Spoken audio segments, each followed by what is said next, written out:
Vale, pues nada, estamos ya grabando. Bienvenidos a esta segunda sesión de la asignatura de algoritmos de optimización. Y bueno, pues nada, veo que hay bastante gente inscrita ya en los grupos, eso es buena señal. Recordad que para entregar el proyecto de programación que discutiremos en la sesión número 5,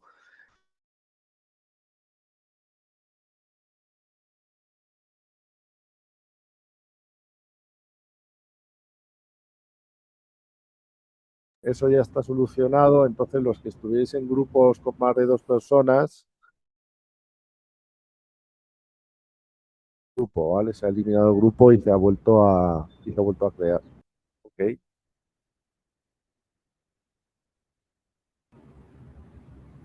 Eh, sí, en general, se corta el audio. Sí, sí, se está cortando. Vale, dame un segundito.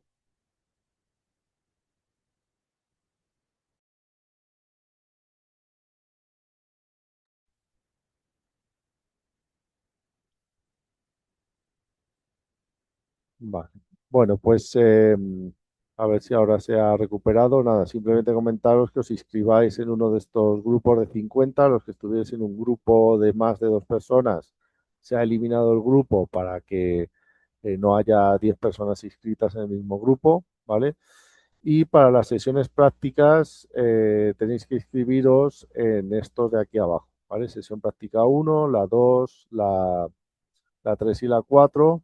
Aquí dentro de cada sesión práctica hay tres grupos, ¿vale? Y ahora esto es lo que se ha modificado. Eh, el grupo uno va a iniciar a las 7 de la tarde, ¿vale? No inicia a las 6 de la tarde, hora española, inicia a las 7 de la tarde, será de 7 a 8, el segundo grupo de 8 a 9 y el tercero de 9 a 10 de la noche, ¿vale? Recordad que, bueno, aunque no estéis inscritos y por cualquier eventualidad ese día, no sé, pues habéis terminado antes en la oficina o queréis a ver si podéis ver la práctica desde el trabajo antes de volver a casa, ¿vale? Lo que sea.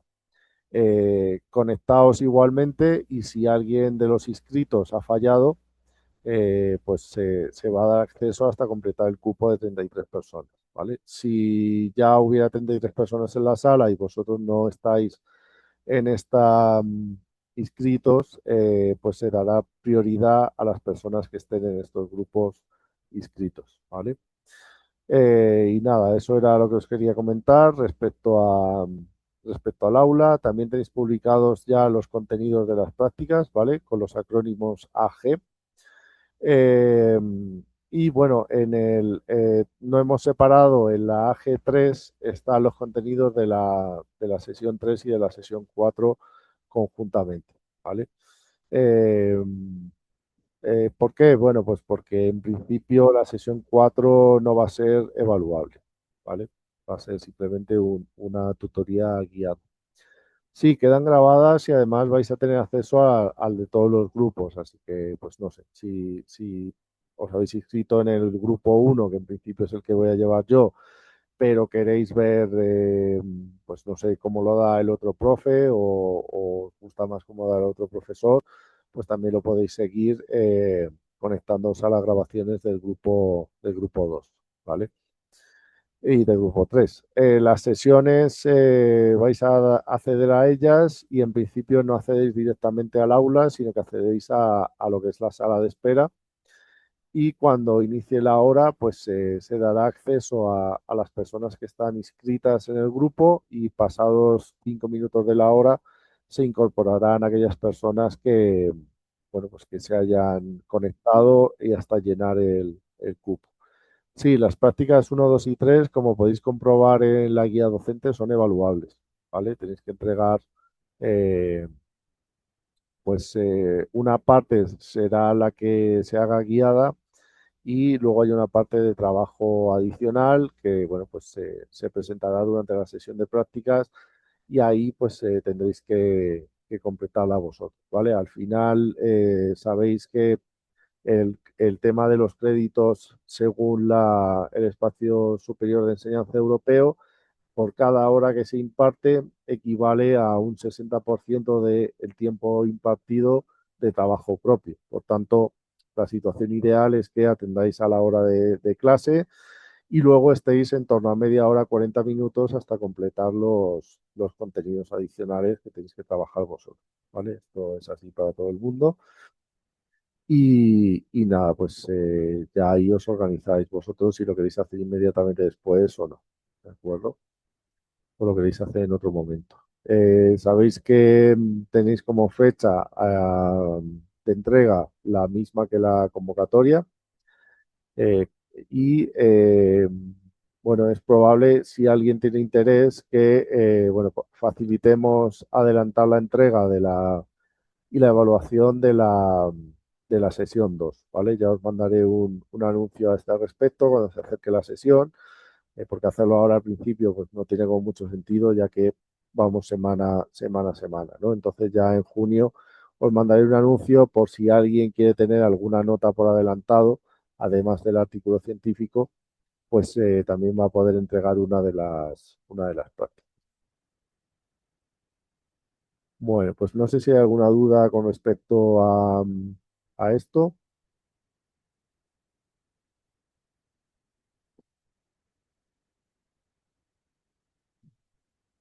Sí, con Ernesto.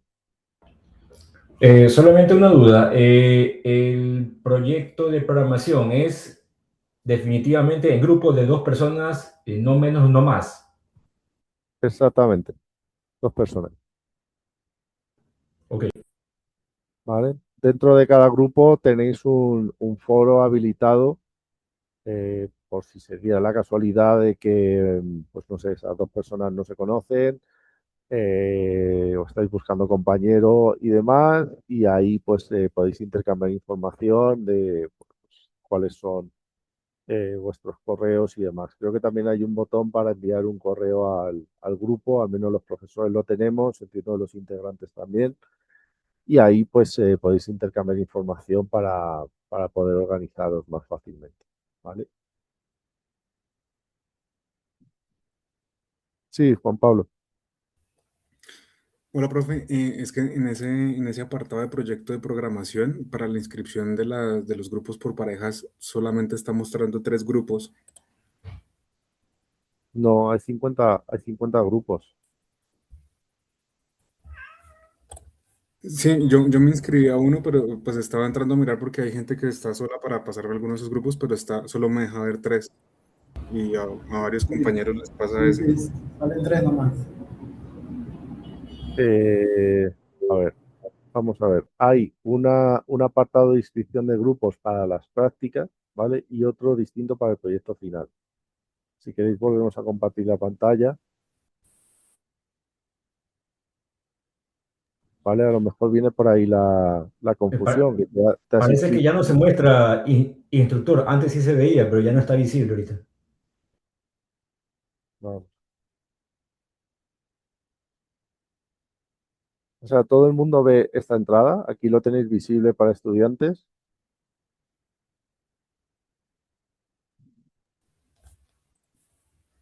Sí, eso sí se ve, pero no Sí, pero salen todos los grupos. Solo salen Salen, 3. O sí, sea, solo vosotros salen dos. solo salen dos. Bueno, lo que poco raro, esto deberíais de Nuevo ver. grupo 1 y nuevo grupo 2, profe. O sea, aquí están creados los 20 y pico grupos, Solo entonces salen dos grupos nada más. no os podéis inscribir en el resto de grupos, pero aquí hay mucha gente inscrita ya. O sea, por ejemplo, si yo pincho en este de aquí, vale. Bueno, pues lo revisaré, ¿vale? Puede ser que se haya superado la fecha de inscripción de los grupos, ¿vale? Pero vamos, los grupos están creados. Es decir, deberíais de poder acceder e inscribiros en ellos, ¿ok?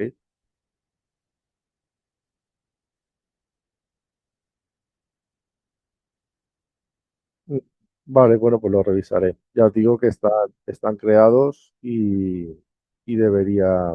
No, a mí en vista previa del estudiante me muestra los 50 grupos. O sea que no sé a qué se debe el problema.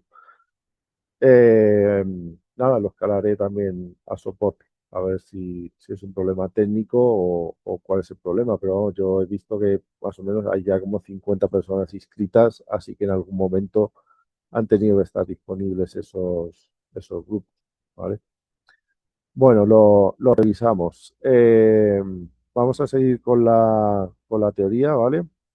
Eh, si ya cuando esté solucionado el tema de los grupos,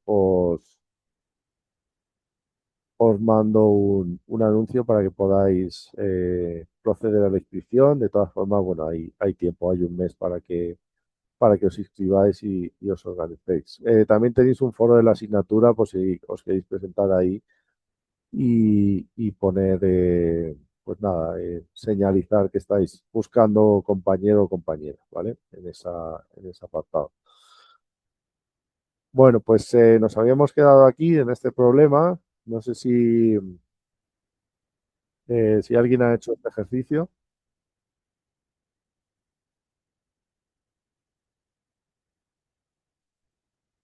¿Alguien lo ha intentado?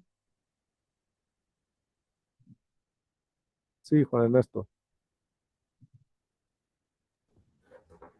Sí, Vale, pues eh, tengo que ser honesto con ayuda, pero sí se lo hizo. ujú. Vale, ok, pues genial. Pues nada, os animo a que, vale, vamos a habilitar el foro ya esta semana. Entonces, os animo a que compartáis la solución en el foro, ¿de acuerdo? A estas dos personas que han dicho que lo han trabajado. Eh, y bueno, desarrolléis un poquito más la explicación de esto que os viene aquí en las transparencias, ¿de acuerdo? Pues un poco qué pasos habéis seguido, qué decisiones habéis tomado, si se parece o no a la solución que hay en las transparencias, ¿vale? Sí, Pero hay varias formas de solucionarlo. ¿Cuál sugiere usted poner? Digamos, la que hayas hecho tú, Ya, de acuerdo. ¿vale? Si hay varias formas, pues el resto de compañeros ahí pueden completar el hilo y así participar en el foro, ¿vale?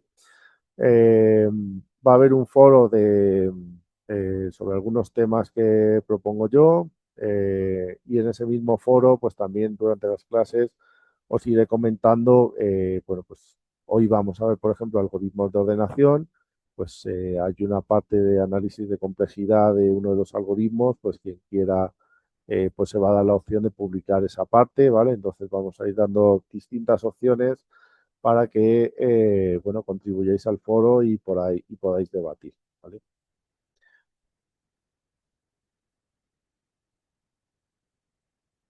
Bueno, entonces nos queda la parte de diseño, creo que ya la habíamos visto. Vamos ahora con la parte de análisis. Esto es una parte importante, también la vais a tener muy presente a lo largo del desarrollo del proyecto, ¿vale? Hay varias preguntas a este respecto. Y pero la parte de diseño ya hablamos que bueno, pues teníamos que modelar, ¿vale? Buscar algún tipo de modelado. En esta asignatura vamos a utilizar modelado matemático, principalmente variables, operadores, ecuaciones e inecuaciones. Y nuestra función objetivo la vamos a definir de manera matemática. Y luego, bueno, pues los pasos también van a estar referidos a los cálculos que nos van a llevar a obtener el punto óptimo. A partir de ahí, pues, ¿qué es lo que falta? Lo que falta es saber cómo de bueno o de malo es ese diseño que hemos hecho, ¿no? Y ahí en ese aspecto, pues vamos a hablar principalmente de algo que os suele costar bastante comprender, que es la escalabilidad del algoritmo, ¿no? Y esto, ¿por qué lo menciono? Porque cuando se os pregunta por la complejidad o se os pregunta qué tan bueno es vuestro algoritmo, hacéis los cálculos del número de operaciones bueno, pues que necesita para llegar al punto óptimo y lo que pasa es que lo dejáis expresado en un número, ¿vale? En un valor. La complejidad de un algoritmo o lo bueno que es un algoritmo no depende nunca de un valor en concreto, ¿vale? Es decir, la complejidad efectivamente es un valor para un tamaño del problema, pero lo que estamos interesados en analizar es qué pasa si yo aumento el tamaño de ese problema, es decir, lo hago más difícil. Por ejemplo, en el caso del autobús, pues pongo más franjas horarias. Pues cómo evoluciona el número de operaciones que tenemos que realizar, ¿vale? Realmente la disciplina de análisis no habla de número de operaciones como tal, habla de la eficiencia en tiempo y de la eficiencia en espacio o en memoria, ¿de acuerdo? Aquí nos vamos a centrar mucho en la eficiencia en tiempo, pero puesto que queremos simplificar un poco ese análisis, no queremos incorporar elementos de pues, cuál es el hardware que estamos utilizando, cuáles son las configuraciones de los procesos del sistema que estamos utilizando o que había ejecutando en ese momento, pues vamos a dejar a un lado lo que es la medida de tiempo como tal, lo que sería el cronómetro desde el inicio hasta encontrar la solución al problema, y lo vamos a plantear en términos de operaciones que se realizan y cómo escalan esas operaciones, ¿vale? Es decir, si a medida que yo aumento el problema, pues empieza a tener un volumen cuadrático, un crecimiento cuadrático del número de operaciones, si es exponencial, si es factorial, etcétera, ¿vale? Entonces, en esta asignatura nos vamos a centrar en el análisis de tiempo con esa particularidad que yo os mencionaba, pero vamos a utilizar un análisis teórico, ¿vale? ¿Por qué? Principalmente para tener cierta independencia en cuanto al hardware y en cuanto al sistema operativo y en cuanto al lenguaje de programación, ¿vale? Para poder hacer una comparación lo más justa posible entre ellas. Ya hablaremos, no sé si en esta sesión o la próxima, de en qué consiste ese conteo de operaciones básicas, pero ya veréis que es un modelado mucho más sencillo que si tuviéramos que tener en cuenta, pues no sé, la frecuencia del reloj o los teraflops que es capaz de ejecutar el hardware para hacer esa conversión, hacer ese ratio de tiempo a operaciones realizadas. ¿De acuerdo? Bueno, ¿de dónde viene esto? Pues al principio de que toda esta idea del diseño algorítmico con herramientas de cálculo apareciera, pues allá por los años 30 se hablaba de problemas computables y no computables, ¿vale? Es decir, había una serie de problemas que se podían resolver en el hardware disponible en aquella época, que no contaba con todo el libro de instrucciones que cuentan actualmente los procesadores, y había por esa limitación y por limitación de velocidad de cálculo o de rangos de cálculo, porque muchos de esos procesadores eran analógicos, pues había otra serie de problemas que no eran computables. Pues entonces, ¿cómo se resolvían? Pues se hacía, por ejemplo, eh, las ecuaciones de dimensionamiento de los sistemas de telefonía, pues lo que se hacía era unos tabulados, unas tablas que sí eran computables y que resolvían gran parte del cálculo manual que había que hacer posteriormente. Por ahí, por los años 50, ya empieza a haber eh, herramientas de computadores mucho más potentes. Ya existe, ya se sabe que prácticamente se puede realizar cualquier cómputo que nos planteemos si existe el presupuesto para pagar la máquina, ¿no? Que lo pueda hacer. Digamos que existe una ley que nos rige el crecimiento del cómputo y cómo se va devaluando en el tiempo, ¿no? Que es la ley de Moore. Entonces ya los diseñadores de algoritmos empiezan a hablar bueno, de buscar problemas computables, pero además buscar algoritmos que sean más eficientes para resolverlos más rápido, ¿no? Empieza a haber todo un estudio en los años 50 y al final, pues esa teoría evoluciona tanto al punto de que ya somos capaces de saber a priori, ¿vale? Mediante una serie de demostraciones matemáticas, si un problema de optimización tiene solución en tiempo polinómico o no somos capaces de encontrar una solución en tiempo polinómico, ¿vale? Eh, y ahí es donde vienen esas dos notaciones que tenéis, que son computables en tiempo P y computable en tiempo N. ¿Acuerdo? Luego veremos cómo se clasifican estas familias, porque dentro de NP hay varias consideraciones, como si fuera, si hablamos de que calcular el punto óptimo pues no es posible en tiempo polinómico, según el tamaño del problema.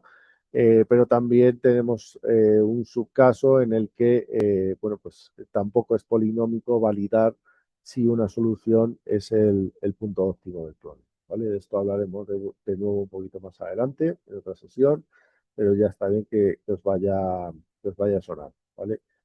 En el foro normalmente, pues yo suelo publicar un artículo que habla de todos estos temas un poco más en profundidad, pues también para quien quiera profundizar sobre ello. En algoritmos y en esta asignatura, ¿de qué vamos a hablar? Vamos a hablar del tamaño de entrada del problema, ¿vale? ¿Qué quiere decir el tamaño de entrada del problema? Pues como veis aquí en este laberinto tenemos un número de calles, tenemos un número de paredes, ¿vale? Y en este otro problema tenemos un número, varios órdenes de magnitud de ese mismo número de calles y de paredes, ¿de acuerdo? Entonces, como veis, a priori es bastante intuitivo pensar que este problema de la derecha va a requerir de un esfuerzo de cómputo mucho más alto que el problema de la izquierda, ¿vale? Eso no es que sea mejor o peor el algoritmo, ¿vale? El algoritmo es igual de bueno funcionando en un problema y en otro. La diferencia está en que el tiempo y el número de operaciones que va a emplear en uno va a ser mayor que el otro, ¿de acuerdo?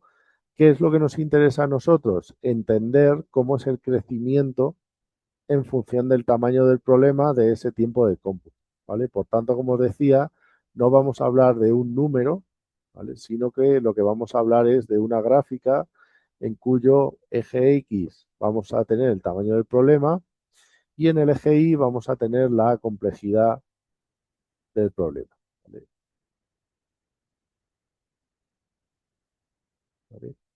Es algo grande, de momento dejarla ahí, ya explicaremos qué consiste, pero imaginaos que simplemente estamos hablando de una función.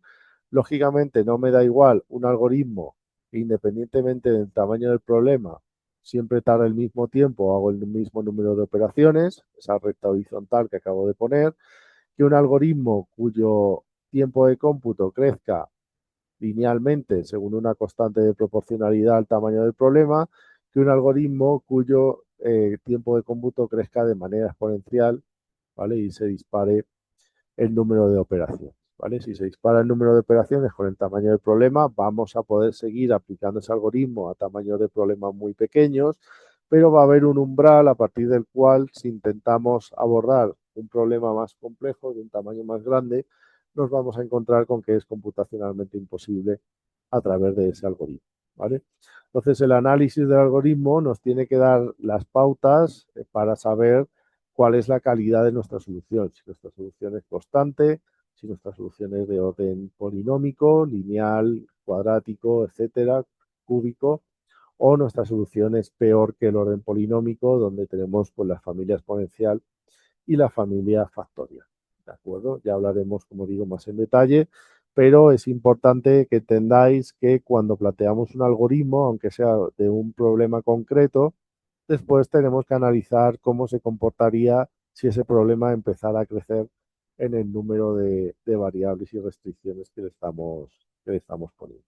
¿De acuerdo? La calidad del código del programa, pues es importante. Aquí no va a ser un elemento de comparación, ¿vale? Sí que es importante que sea legible, sea lo más limpio posible, pero respecto a, uy, es que he utilizado esta librería que, pues, no sé, mola un montón y me permite hacer todos estos cálculos en una única llamada. Pues muy bien, pero si por debajo esa librería ejecuta un número alto de operaciones, aquí no te va a dar puntos, ¿vale? El procesador, pues da igual el procesador que tengáis, ¿vale? Si lo hacéis en la nube, si lo hacéis en local, si es AMD, si es Intel, si es ARM, aquí no lo vamos a tener en cuenta, ¿vale? ¿Por qué? Porque el análisis que vamos a hacer es independiente, no es en tiempo dividido entre operaciones por segundo del procesador, es como se haría de manera empírica en la práctica, sino que lo vamos a hacer teóricamente para calcular directamente el número de operaciones, ¿vale? Entonces, analizar el tamaño de entrada y calcular cómo varía la complejidad con respecto a ese tamaño de entrada, ¿vale? Es lo que nos vamos a centrar en esta situación. Por poner un ejemplo, por si a alguien le está resultando esto muy abstracto, imaginaos que, bueno, pues nos ha encargado nuestro jefe, tenemos una de las técnicas de marketing que tenemos en la empresa, pues es el ir puerta a puerta, ¿no? El ir visitando a nuestros clientes y desplazar un comercial a lo largo de las ciudades donde tenemos presencia comercial, desde pues nuestra ciudad base. Y entonces os preguntan aquí que, bueno, cuántas rutas hay que evaluar para encontrar la ruta más corta, de tal manera que se inicie y se finalice la visita del comercial en la misma ciudad, para no pagarle dietas, y se visiten todas las ciudades de un determinado mapa, ¿de acuerdo? O de una determinada región. Entonces, bueno, pues al principio tenemos, nuestra empresa está creciendo y solo tenemos presencia en 4 ciudades, incluyendo la ciudad origen.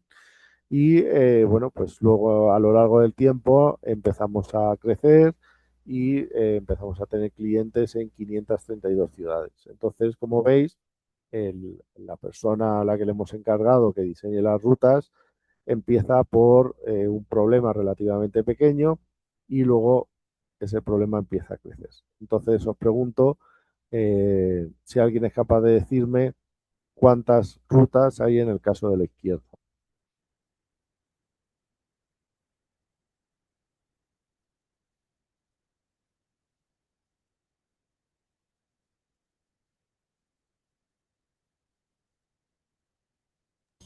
¿Seis rutas?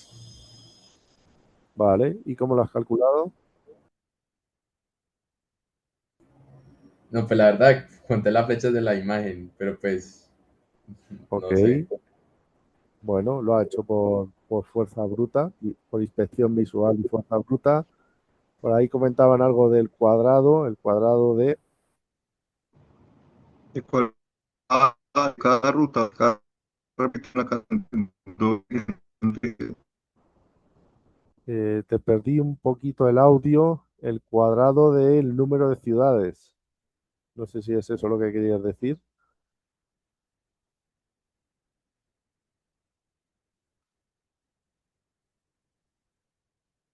Vale, y bueno, por ahí decían n factorial. ¿En qué te basas para decir n factorial? Y un comentario. Sebastián, te perdí el audio. Andrés Pablo, ¿en qué te basas para decir que es n factorial? Bueno, ¿qué es n para ti? El número de ciudades, entiendo. ¿Y por qué dices que es n factorial?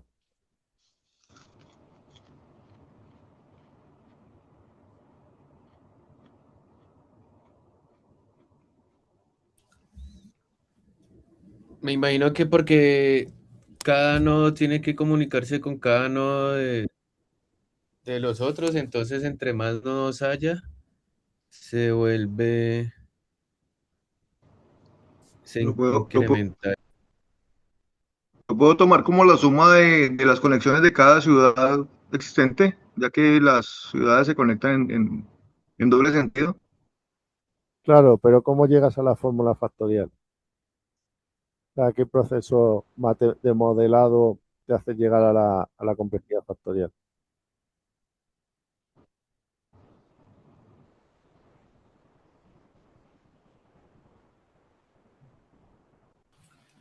Con Factorial no estarían Cantidad de recorriendo ciudades. más de una vez cada ciudad. Ujú. Ah, Bueno, porque recorre ciudad a ciudad cada vez.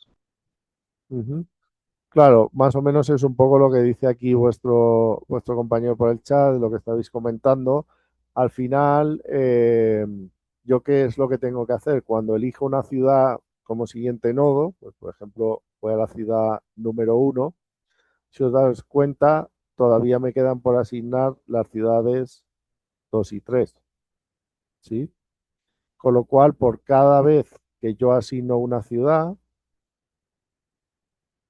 siempre me quedan faltando el número total de ciudad menos uno. Con lo cual, ¿qué es lo que estoy haciendo? Estoy permutando una lista permanentemente de ciudades, ¿vale? Entonces, eso se conoce como que cada vez que yo tengo que calcular una permutación de algo, la matemática combinatoria que hay detrás es la definición de un número factorial, ¿vale? Entonces el orden sí que es n factorial, la fórmula exacta es un poquito diferente porque no contabilizamos la última ciudad, ya que es la misma de la que partimos, ¿no? Esa no hace falta calcularla, aunque yo vaya a visitar 4 ciudades, en realidad es n-1. Bueno, entonces no es exactamente n factorial, pero sí que es n-1 factorial y bueno, pues eso se podría aproximar como una complejidad factorial directamente. Esto último de ese aproximar por una complejidad factorial, pues ya lo hablaremos, pero digamos que el número factorial sale de que si yo en mi problema asigno un valor y a partir de ese valor tengo que calcular el resto de permutaciones de los valores restantes, eh, bueno, no lo había puesto yo aquí muy bien, pero si asigno el número 1 me queda el 2 y el 3. Entonces, a partir de aquí tengo que calcular la asignación 1,2 y la asignación 1,3, ¿vale? Que son todas las permutaciones. Cuando tengo este patrón de asignación, me queda el 3 y me queda el 2. Cuando tengo este patrón de asignación, pues hablamos de que es una combinatoria factorial, ¿de acuerdo? Porque lo que voy haciendo es el número de permutaciones de n-1, ¿vale? Tomados de el número n-2, ¿vale? Y así recursivamente. Entonces, esto se sabe que detrás hay una división de números factoriales, por tanto la asíntota va a terminar siendo factorial, ¿de acuerdo? Bueno, ¿alguien me sabe decir cuánto es 531 factorial? ¿Alguien puede abrir la calculadora o el Excel y hacer ese ejercicio?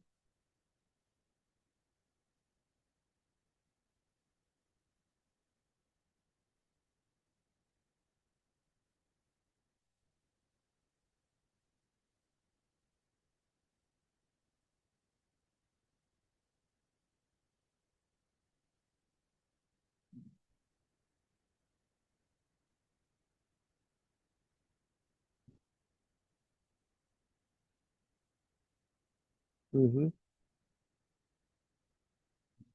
Vale, pues parece que esa inspección visual que hizo el primer compañero, en el caso de la derecha, se nos va a complicar un poquito, ¿no?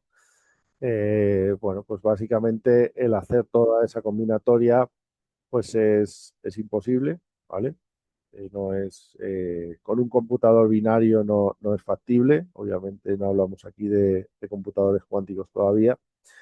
Aunque sí que, bueno, se supone, si IBM está en lo cierto y cumple con su hoja de ruta, que lleva 10 años cumpliéndola, pues habrá procesadores cuánticos comerciales tan pronto como para el año 2030, ¿vale? Ya hay algunos, con muy poquitos qubits, pero bueno, del tema de la computación cuántica hablaremos en la tutoría colectiva final, hablaremos un poquito, ¿vale? De momento aquí nos vamos a ceñir a la computación binaria y parece que mediante computación binaria calcular todas esas rutas y evaluarlas y luego rankearlas para ver cuál es la más corta o la más económica, pues parece que no es viable. Esto se llama como el problema del viajante o el problema del vendedor viajante, y es uno de los problemas centrales del diseño de algoritmos, ¿vale? De hecho, se sabe que es un problema NP, no tiene solución en tiempo polinómico y, bueno, pues ha dado inspiración a multitud de técnicas de cálculos aproximados que veremos, pues principalmente a partir dentro de 2 sesiones, ¿vale? Bueno, vamos con esto del análisis de la complejidad temporal. Pues ya hemos hablado de que si fuéramos ingenieros de hardware y fuéramos todos a trabajar sobre la misma plataforma de evaluación, pues al final podríamos más o menos aproximar el número de operaciones elementales como el tiempo que hemos tardado en obtener el punto óptimo dividido entre la capacidad del número de operaciones por segundo que nos diera el hardware, ¿vale? Aquí queremos abstraernos un poco de toda esa complejidad, entonces lo único que vamos a hacer es contar, ¿vale? Vamos a hacer un conteo. ¿Qué vamos a contar? Pues no vamos a contar todo, ¿vale? Y por supuesto vamos a intentar huir de librerías y de wrappers que enmascaren todos estos cálculos por encima, puesto que entonces no podemos llegar a las operaciones elementales que hay por debajo. Y lo interesante es que vamos a incrementar nuestro contador en una unidad cada vez que veamos una operación de suma, resta, multiplicación o división, operaciones básicas aritméticas, que veamos una asignación de una variable. Seguro que los que programáis a diario asignáis muchísimas variables. Bueno, pues cada vez que hacéis esa asignación tiene un coste. Cada vez que comprobamos una condición también tiene un coste, ¿vale? Puede que sea un coste más alto, pero vamos a poner que una condición equivale a una operación básica. Lo mismo cada vez que llamamos a una función externa, ¿vale? Hay un coste de pasar el contexto a la función y que devuelva el resultado. Y los accesos a las estructuras de datos también los vamos a contabilizar como una operación básica, ¿vale? Así que cada vez que veáis un código, por muy sencillo que sea, os animo a que intentéis calcular el número de operaciones básicas que hay por detrás para ver si eso se corresponde con vuestras sensaciones o con vuestra percepción de cuánto va a tardar en ejecutar ese código, ¿vale? A partir de ahora, pues hay una serie de elementos, como por ejemplo nuestros bucles, ¿vale? Los bucles for, los bucles while, ¿vale? Que van a empezar a ser nuestros enemigos. ¿Por qué? Porque cada vez que yo introduzco un bucle for y recorro para toda una lista de elementos, hago todo un conjunto de operaciones básicas, pues lo que estoy haciendo es incrementar multiplicativamente el número de operaciones básicas a través de mi programa, ¿no? Así que eso va a ser uno de los elementos clave para determinar si nuestro algoritmo es más o menos eficiente, pues puede ser, por ejemplo, el número de bucles for, el número de llamadas, etcétera. Un fallo muy común que suele haber en los proyectos de programación que entregáis es que eh, proponéis un algoritmo en el que decís, bueno, yo analizo si se da esta condición y a partir de ahí, pues me evito calcular una rama de, pues no sé, un árbol de búsqueda. Y resulta, bueno, pues que la condición no es como muy efectiva, no elimina muchas ramas a explorar y resulta que la condición, por otro lado, además requiere de un montón de operaciones básicas, con lo cual, pues lo típico de las gallinas que entras por las gallinas que sales, ¿no? Es decir, sí, evitas explorar una parte del espacio de soluciones, pero el cálculo para determinar si debes ir o no ir a través de esa parte del espacio de soluciones está mucho más alto que el número de podas, el número de veces que eliminas esa complejidad, ¿no? Así que, ¿cómo se evita caer en ese error? Pues haciendo este análisis. Bueno, ya veremos algunos ejemplos. Aquí simplemente os lo dejo de manera introductoria. Y una vez tenemos el número de operaciones, pues podemos empezar a hablar del orden de complejidad, ¿vale? El orden de complejidad, ya os he dicho que va a ser una gráfica, va a ser una función cuyo eje X pues es el tamaño n del problema, ¿sí? Vamos a tener una función que ya os he dicho, en nuestro caso lo vamos a definir como el número de operaciones, ¿vale? Y que en función del tamaño del problema, pues vamos a ver cómo cambia ese número de operaciones, ¿vale? Entonces ya hemos dicho que, bueno, pues tenemos, por ejemplo, un orden lineal, esta cinta de aquí, podemos tener un orden exponencial, que lo que va a hacer es que crezcamos de esta forma, ¿vale? Y fijaos que aquí hay una O grande, ¿vale? Una O mayúscula eh, alrededor de esa función f. No utilizamos directamente la función f, ¿vale? ¿Y esto por qué es? Bueno, pues esto es porque no queremos que determinados factores de proporcionalidad, como podría ser la velocidad de la operación o la velocidad de la memoria, esto es el tamaño del problema, tamaño ¿no? del problema, ¿vale? Por ejemplo, el número de ciudades que tenemos que visitar en nuestra ruta, ¿ok? ¿Por qué esa notación Big O? Bueno, pues porque también podría pasar algo de este estilo, ¿no?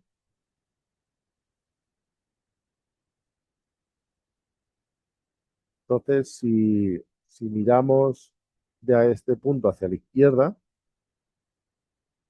pues podríamos tener la situación en la que la recta verde es una performance mucho mejor que la recta azul, ¿no? Pero no queremos que eso nos confunda. Realmente este algoritmo, ¿vale? Se llama el algoritmo A1, tiene una performance que es peor que el algoritmo A2, ¿vale? Sí que es verdad que hay una serie de constantes que hacen que durante un tiempo, para un tamaño de problema, pues el algoritmo 1 sea más eficiente, pero a mí lo que me interesa es cuándo, pues cuando escale realmente mi problema, es decir, cuando n empieza a tomar valores muy grandes, ¿no? Vemos que cuando n tienda a infinito. Y eso es lo que se define como la asíntota, ¿vale? La función que es la cota inferior de las funciones de complejidad de nuestro algoritmo. Eso es lo que nos interesa, ¿ok? Eso en Román Paladino, ¿en qué se traduce? Pues se traduce en que si yo tengo mi función f es igual a 2n cuadrado más 10.000, ¿vale? Que probablemente pues sea este caso de la recta verde, que tiene un factor inicial pues muy menos 10.000, tiene un factor inicial muy alto, ¿vale? De hecho, incluso no partiría de cero esa recta verde, sino que partiría de los valores negativos, pero a medida que el término n cuadrado empieza a dominar, pues va a pasar lo de este ejemplo de aquí, ¿no? Va a superar el coste lineal, ¿de acuerdo? Entonces, ¿qué es lo que vamos a hacer? Pues vamos a eliminar las constantes aditivas, ¿vale? Y vamos a eliminar las constantes multiplicativas, ¿vale? Y eso lo que quiere decir es que si aplicamos a nuestra notación O mayúscula de 2n cuadrado menos 10.000, 10 a la 4, ¿vale? Pues realmente esto es equivalente, o lo vamos a simplificar como O de n al cuadrado. Eso es lo que nos interesa. Nos interesa ver que esa función es cuadrática cuando la comparemos con otro algoritmo como el A1, como el A2, perdón, la complejidad del A2, que es lineal. También va a haber una constante en esta recta, ¿no? La constante es la pendiente. Y también puede haber un término que no salga, en este caso lo hemos pintado desde cero, pero puede salir la recta desde un valor, ¿vale? Por ejemplo, 1000, ¿vale? Puede salir la recta. Lo vamos a descartar también, ¿vale? Así que nos vamos a quedar simplemente con la función que acota para un número n grande la complejidad del número de operaciones de nuestro algoritmo. Y eso implica simplificar las funciones. Otro fallo bastante común que soléis ejecutar en los trabajos es que no dejáis expresado en términos de una sola variable, ¿vale? Eso es un 3 para que se vea bien. Esto veis que tenéis n por m al cubo. No, esto no es n por n al cubo. Esto es directamente, si estamos hablando de números muy grandes, ¿vale? Pues esto es directamente n a la 4, ¿vale? Es decir, tenéis que dejar la función expresado en la asíntota que domina y no en múltiples funciones y en múltiples términos. ¿Ok? Como referencia, pues creo que aquí tenéis una tablita, ¿vale? Y como veis, en la notación Big O de esta columna de la izquierda, no hay ningún término multiplicativo, ni ningún término constante, ni nunca aparecen dos variables, ni nada por el estilo, ¿vale? Solo aparece una, puesto que solo necesitamos una asíntota referida al tamaño del problema para poder comparar los dos algoritmos, ¿sí? Entonces, bueno, lo que os pone aquí, y esto es importante, como veis, si os fijáis en toda esta columna, ¿vale? Solo hay una entrada que tiene un número, un valor, dentro del paréntesis de la notación O, ¿vale? Lo digo porque automáticamente el apartado de complejidad os voy a poner un 0, y siento decirlo así tan violento, si alguien me pone algo de este estilo. Orden de 13.546. ¿13.546 qué? ¿Vale? sea, solo se acepta orden 1. ¿Por qué? Porque la notación O solo acepta una función. ¿Esto es una función? ¿Es una función? Sí, es una función constante. ¿Cuál es el término multiplicativo de la función? 13.546. ¿Qué pasa si yo elimino el término multiplicativo de la función? Que esto se queda en un 1. ¿Vale? ¿Ok? Si no, pues tiene que haber una de estas funciones y solo una de estas funciones de las que tenéis en la columna de la izquierda. ¿Vale? Lo digo porque tú puedes tener un problema de un tamaño n determinado cuya combinatoria sea 13.546, pero eso no es una función. Eso es un punto de la función. ¿Vale? Cuando se os habla de complejidad, se os habla de todos los puntos de la función. ¿Ok? Y luego, en función del tamaño del problema, dado un valor del tamaño del problema, evaluaremos cuál es el número de operaciones que tenéis que calcular. ¿Vale? Esto es lo que tenéis aquí en la tabla de la derecha. ¿Vale? Aquí ya hay un tamaño de problema determinado y aquí cada una de las columnas es una función de complejidad. ¿Vale? No, polinómico es x elevado a un valor, a un exponente. ¿Vale? En función del valor del exponente, pues será cuadrático, será un polinomio cúbico, será un polinomio a la cuarta, pero es polinomio. ¿Ok? Venga, entonces, ya queda claro, o espero que quede claro, qué es lo que quiere decir la columna de la izquierda y qué es lo que quiere decir una complejidad de un algoritmo.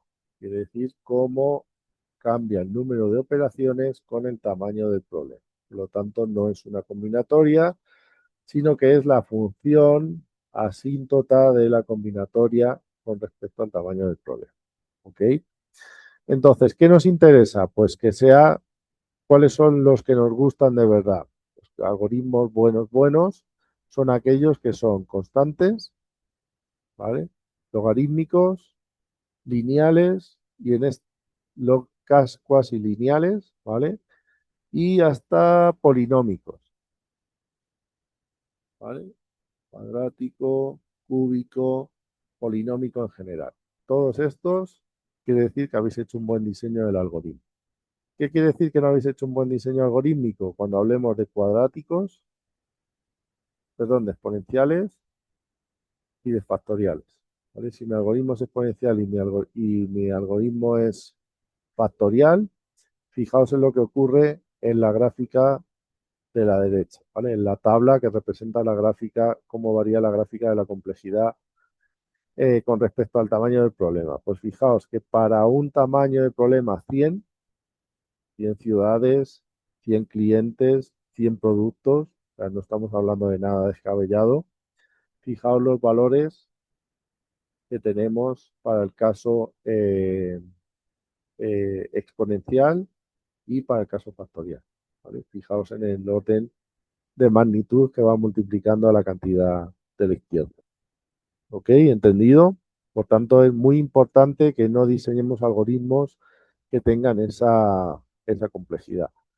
En el mundo del desarrollo de software, ¿es esto lo que se ha seguido como política? Pues salvo en excepcionales situaciones, no.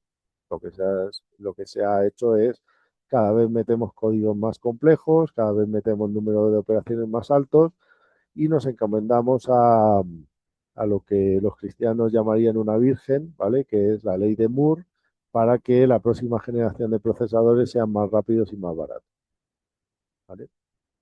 Y el gran exponente de todo esto, pues es los algoritmos de redes neuronales y deep learning que vais a ver más adelante en el máster, ¿vale? Esos son los que se llevan la palma de desastre computacional, ¿vale? Eh, pero bueno, parece que alguien está dispuesto a justificar o alguien está intentando justificar que todo ese gasto, toda esa inversión realmente pues va a suplir, eh, va a resultar en una productividad mucho más alta de la que hemos conocido hasta ahora.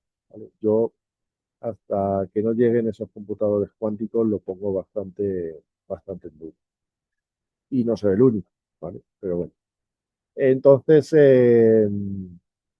ahí, bueno, pues hay mucha discusión abierta sobre si realmente merece la pena entrenar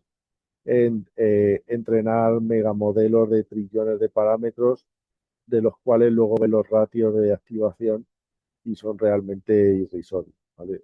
Para que os hagáis una idea, el modelo de 3 trillones de Quen, ¿vale? 3 trillones de hiperparámetros entrenados, pues básicamente te da una buena performance simplemente cuando ya bajas a 2.5, 3.5 billones por tarea. O sea que fijaos todo esto, el orden computacional que hay que meterle para entrenar esos algoritmos, ¿no? ¿Qué es lo que ocurre? Pues que al final, cuando tú le pides una tarea de traducción, pues todas las neuronas del algoritmo no se activan porque muchas de ellas pues, son para otras tareas, para interpretación visual, para generación de contenido visual, etcétera, ¿vale? Sí, N es la cantidad de ciudades, Jorge Andrés, en ese ejemplo. ¿Ok?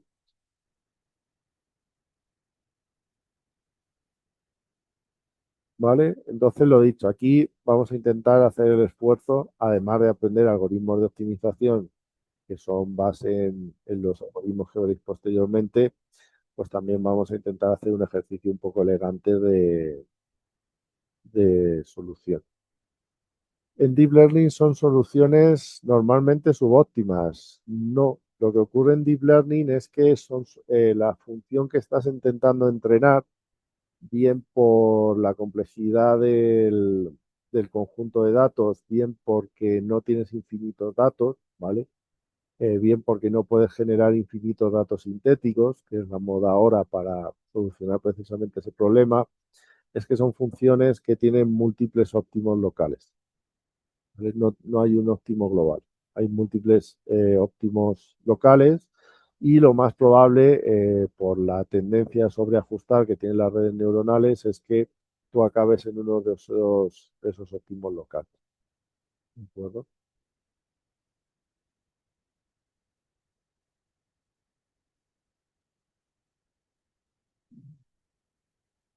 ¿Vale? Pero sí vas a optimizar.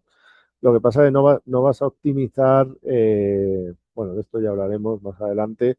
Lo que optimizan esos algoritmos es la función de error, ¿vale? La discrepancia entre lo que genera la red neuronal como salida y la salida esperada, ¿vale? Por tanto, la función ODF que tenéis aquí, os digo por si alguien le echa un ojo y no le encaja todo esto, aquí hemos hablado ODFDN, ¿vale? Cuando en realidad en Deep Learning lo que estamos calculando es la O de FDN menos, eh, menos GD, ¿vale? Donde G es el ground of truth que estamos intentando que aprenda la GDN, es la función que estamos intentando que aprenda la red neuronal, ¿vale? Por tanto, es un problema de optimización que lo que intenta minimizar es el error, no una función en sí, no una función per se. El error obviamente también es una función. O sea, nadie me impide hacer EDN igual a FDN menos GDN, ¿vale? O incluso alguna función compuesta entre ese error, ¿vale?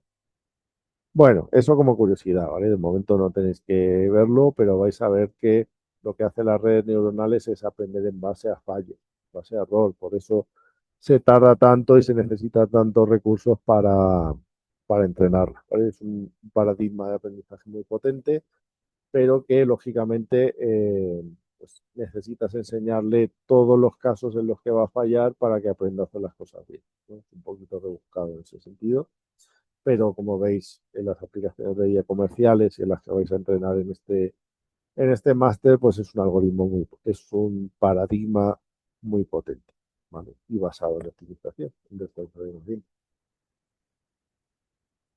Bueno, análisis de complejidad temporal. Vamos a volver sobre ello más adelante, pero como ya os he dicho, como veis, los bucles for siempre nos van añadiendo un término por n, ¿vale? A, a nuestro algoritmo. Entonces, lo que está dentro del bucle, pues es un número fijo de operaciones, en este ejemplo, ¿vale? Aquí tenéis este número fijo de operaciones. Al realizarlo en dos bucles anidados, este bucle recorre n, este bucle recorre n, con lo cual la complejidad va a ser n cuadrado, ¿vale? Os dejo a vosotros para que lo meditéis y veremos más adelante ejemplos de cómo se calcula esto, ¿ok? Las constantes multiplicativas y el concepto de asíntota, pues ya os los he explicado anteriormente. Entonces, como veis, parece que este algoritmo, si lo vemos en el rango de tamaño de problema pequeños, el de la línea azul, pues es más eficiente, pero realmente lo que nos interesa a nosotros es caracterizar para un n grande cómo se va a comportar, ¿vale? Por tanto, el algoritmo verde es mucho más eficiente, aunque sus constantes multiplicativas y aditivas hagan que para un número n bajo dominen esas constantes, ¿no? Tengan como un coste de entrada, pero a partir de ahí se comporta mucho mejor, ¿vale? Y esa es la esencia de la notación Big O. Venga, pues vamos a entrar ya en el temario de la sesión 2, ¿vale? Voy a hacer aquí un pequeño cambio de diapos. No sé si queréis comentar algo mientras.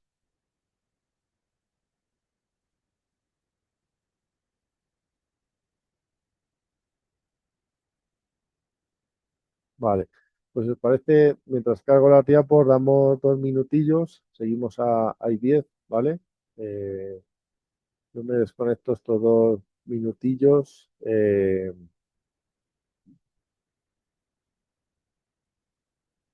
¿Vale? Y hay 10 continúa.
Bueno, pues si os parece, seguimos con este primer tema de diseño de algoritmos y vamos a empezar por unos algoritmos muy sencillotes que, bueno, pues curiosamente por su sencillez, seguro que todos utilizáis a diario, ya bien porque seáis programadores o porque seáis analistas de datos, data scientists, etcétera, que son los algoritmos de ordenación, ¿vale?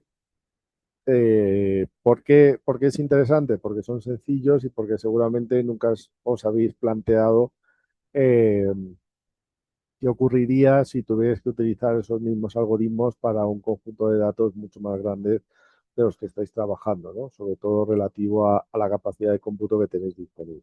Entonces, bueno, es una primera introducción tanto al diseño de algoritmos como al análisis de complejidad, que es bastante asequible. Después vamos a hablar de 4 técnicas que per se no son algoritmos como tal, sino que son filosofías o técnicas que se aplican a los algoritmos y que se ha demostrado que, bueno, pues sistemáticamente nos permiten obtener algoritmos con complejidades menores, ¿vale? Esas son las técnicas voraces, que es una técnica muy sencilla, que la vamos a ver tanto hoy en algoritmos deterministas como más adelante en algoritmos aplicados a heurísticas, ¿vale? Por tanto, estas técnicas en realidad, como digo, no son algoritmos como tal, no los vamos a caracterizar, aunque aquí los vamos a ver desde el punto de vista de algoritmos exactos, pero sí que son técnicas que también vais a ver aparecer en heurísticas, ¿vale? En algoritmos aproximados. Entonces, ya aprovecho para comentaros que todo lo que vamos a ver en este tema 3 y en el tema 4 y el tema 5 son algoritmos exactos, es decir, tienen como objetivo el obtener el punto óptimo y garantizar que son capaces de obtener el punto óptimo. ¿De acuerdo? Entonces, bueno, pues los algoritmos de ordenación tienen su punto óptimo cuando, dada una lista de elementos, somos capaces de encontrar la lista que ordena esos elementos, ¿vale? Y también los podéis interpretar como algoritmos de búsqueda, ¿vale? Estamos buscando la ordenación correcta o cómo colocar nuestros elementos, pues según un operador de comparación, ¿vale? Nosotros aquí nos vamos a centrar en valores numéricos, como ya conocéis seguramente los que habitualmente programáis o incluso en el análisis de datos, el propio Excel, ¿no? O Access, pues también te puede ordenar alfabéticamente ciertos valores, ¿no? Categóricos.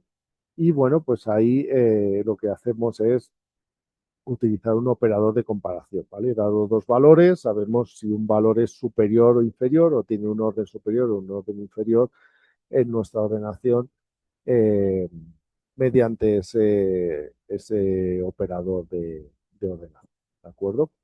Entonces, bueno, de esto hay muchísimo, ¿vale? Al ser algoritmos tan utilizados, pues sí que ha habido muchas propuestas para hacerlo lo más eficiente posible, ¿no? Entonces, vamos a verlo cómo ocurre por inserción, cómo ocurre por selección, qué es el algoritmo, por qué se llama el algoritmo de la burbuja, el bubble sort, y vamos a terminar con quicksort, con el algoritmo de ordenación rápida, ¿vale? ¿Y por qué se llama algoritmo de ordenación rápida? Vamos a utilizar algunos argumentos no elementales, ¿vale? Es decir, que no son operaciones elementales. Cuando esto suceda, automáticamente le vamos a asignar una complejidad simplemente por simplificar la explicación. Cuando hablamos de que obtengamos el máximo o el mínimo de una lista, pues ese operador vamos a asociarle una complejidad de orden n, de orden el tamaño de la propia lista, ¿no? Es como si recorriendo la lista una vez ya podemos saber cuál es el valor máximo y el valor mínimo, por tanto la complejidad es el número de elementos de la lista. También podemos intercambiar dos valores de la lista y esto no es una operación básica de las que hemos visto definidas en las traspas anteriores y por tanto le tenemos que asignar una complejidad que en este caso vamos a asumir que es una complejidad constante, ¿vale? Entonces, bueno, una vez definido esto, pues vamos a ver cómo podemos ordenar una lista de elementos, ¿no? Por inserción. ¿Qué es lo que se hace por inserción? Pues se recorre la lista completa, ¿sí? ¿Qué es lo que vamos haciendo? Vamos construyendo una sublista que va a ir creciendo en tamaño y lo que hacemos en esa sublista es incorporar el siguiente elemento que cumple con las propiedades de ordenación, ¿sí? Entonces, bueno, pues por ejemplo, aquí tenéis esa inserción que nos da como primer elemento, si veo correctamente, el número 8, ¿no? Entonces recorremos la lista y nos encontramos con el número 8. Bueno, pues ese es nuestro primer elemento de la sublista. En el segundo paso, estoy hablando de esta gráfica de aquí de la derecha, ¿vale? En el segundo paso, volvemos a recorrer la lista y nos encontramos inmediatamente con el número 7. ¿De acuerdo? Como ese número 7 precede al número 8, lo incorporamos y ya no recorremos más elementos de la lista. ¿De acuerdo? Después vamos al tercer paso, nos encontramos con el número 5. El número 5 lo tenemos que colocar delante del 7 y el 8. El número 9 lo mantenemos en la misma posición, ¿sí? Que sería la cuarta iteración. Aquí fijaos que 5, 5, 7 y 8 se mantienen y añadimos el número 9. Entonces así, iterando, recorriendo la posición de la lista completa, pues nos encontramos con que esa lista marcada en color fucsia va a ir creciendo hasta alcanzar el tamaño de la lista, ¿sí? ¿Dónde es útil este algoritmo? Bueno, pues en listas que no tengan un tamaño muy grande, que de alguna manera sepamos que algunos de los elementos pues, pueden estar parcialmente ordenados, ¿no? Como era en ese caso eh, pues el número 9. Y bueno, pues sí que es verdad que esto sería un poco la ordenación que haríamos si ordenamos nosotros algo manualmente.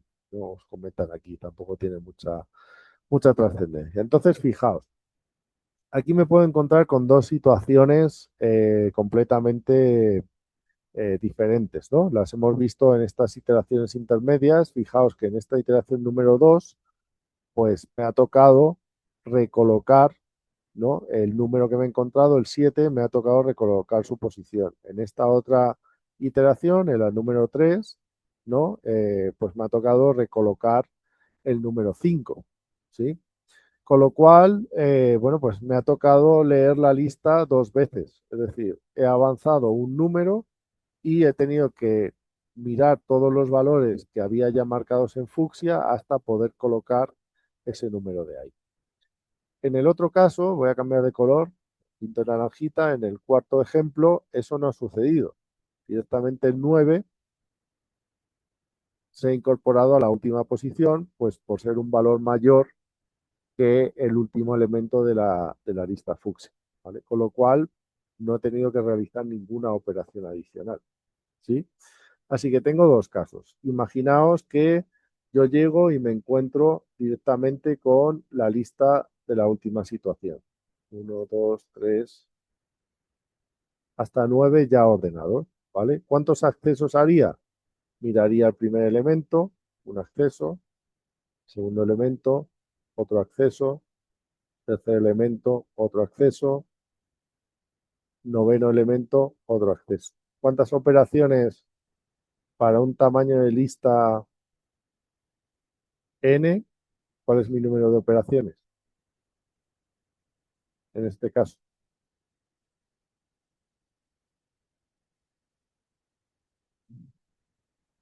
N, ¿vale? Por tanto, esto es lo que os comenta aquí. Tengo un best case en el que resulta que mis elementos de la lista me los he encontrado ya ordenados, con lo cual mi orden de complejidad es el más favorable, que es solo recorrer la lista, ¿no? Inspeccionar cuáles son esos elementos. Por cada inspección hago una operación de acceder al elemento y compararlo con el elemento anterior, por tanto es un 2n, ¿vale? Como hemos dicho, en notación Big O las constantes multiplicativas las eliminamos, pues se me queda un orden de n, ¿vale? El caso más favorable, tengo un orden igual a n. ¿Qué ocurre cuando no estoy en ese caso tan favorable? Imaginaos que aquí, voy a borrar un poquito, imaginaos que aquí ocurre lo siguiente, empiezo en el 2 hasta el 9 y aquí tengo un 1,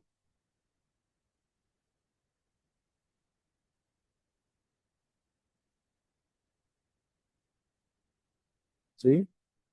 Entonces hago todos esos accesos y ahora os marco en azul un acceso que va a requerir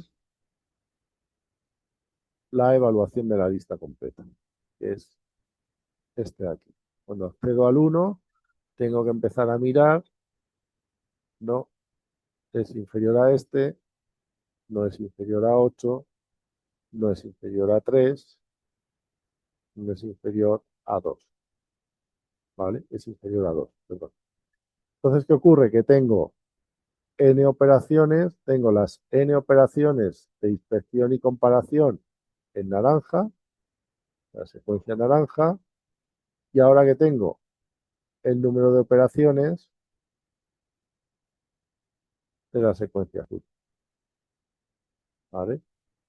Lógicamente aquí solo sería n más n porque solo ha habido el último, es el que he hecho el conteo en azul, pero si me ocurriera para todos los números por igual, que todos estuvieran desordenados, es decir, me encontrara esta lista ordenada a la inversa, pues tendría que hacer este camino de las flechas azules tantas veces como números yo tengo en la lista, con lo cual mi worst case es n cuadrado. ¿Ok?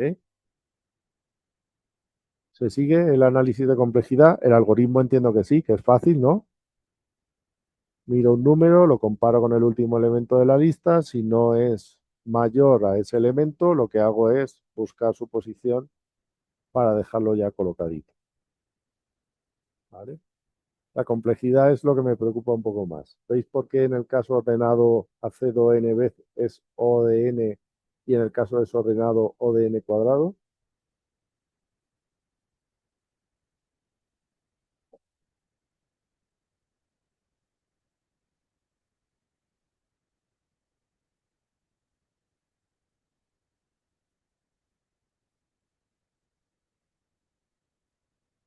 ¿Se escucha?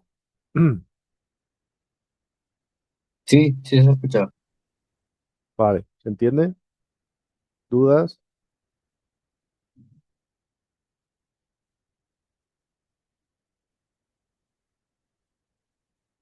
Aquí Manuela dice que sí se entiende. El resto, los otros 38 bots que tengo conectados, son bots generativos.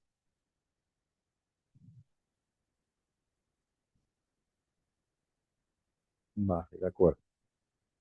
Había por aquí un comentario. A ver, se cerró el pop-up. De hecho, para comprobar en el que uno está al final y el resto es ordenado, es sí, en el que solo hay uno desordenado, lógicamente no es n cuadrado la complejidad, pero era para ilustrar que haces operaciones adicionales cuando un elemento está desordenado, ¿vale? Y esas operaciones adicionales van a ser del orden del tamaño de la lista, por tanto, en n por n cuadrado, n por n, n cuadrado. Sí, son dos bucles. O sea, uno hacia adelante, al ir inspeccionando los números que están marcados con el fondo blanco o fondo transparente, y otro bucle hacia atrás, que a veces lo tendrás que ejecutar, a veces no, que es el que te da la posición dentro de la lista fucsia. Por eso es n cuadrado, en el peor caso, claro.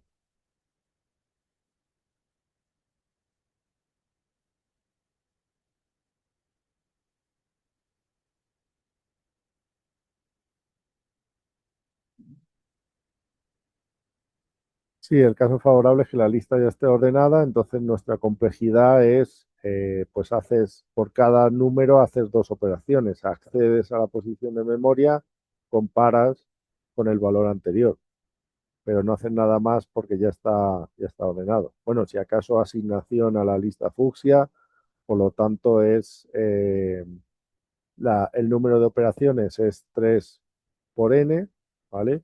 Y como hemos dicho, la notación big O, esto es equivalente al orden de n, ¿vale? El 3 te lo quita, lo eliminamos.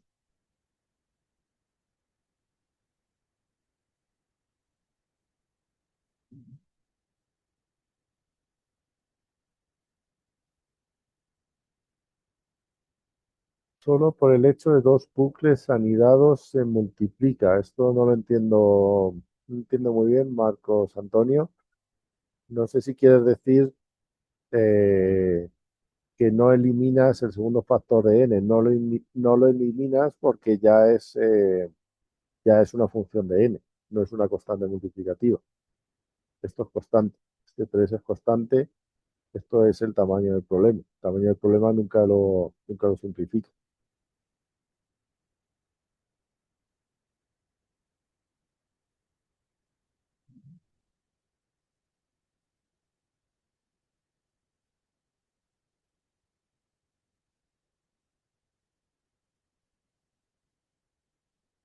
Vale, seguimos, ¿os parece?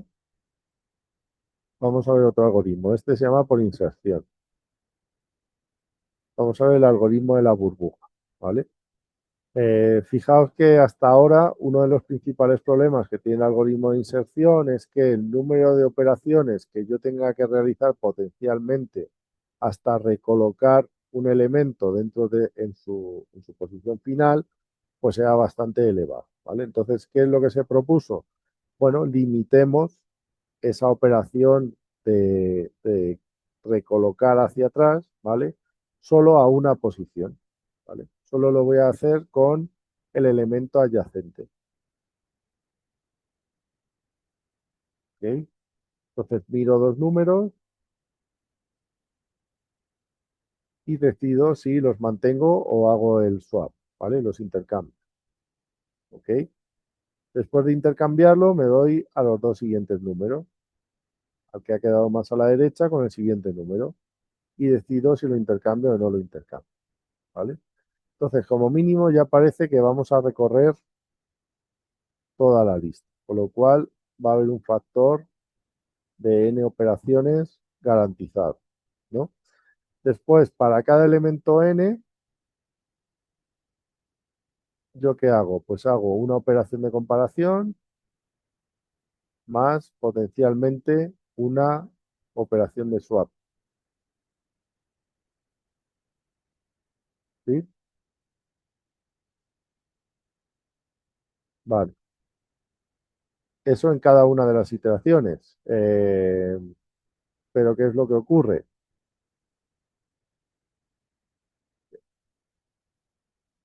¿Cuál es mi best case?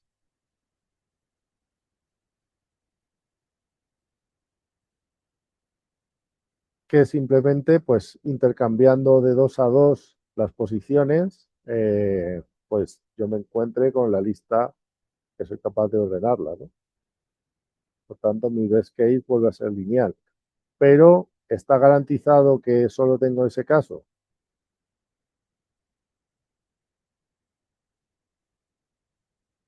¿Qué ocurre si después de intercambiar dos elementos siguen estando desordenados?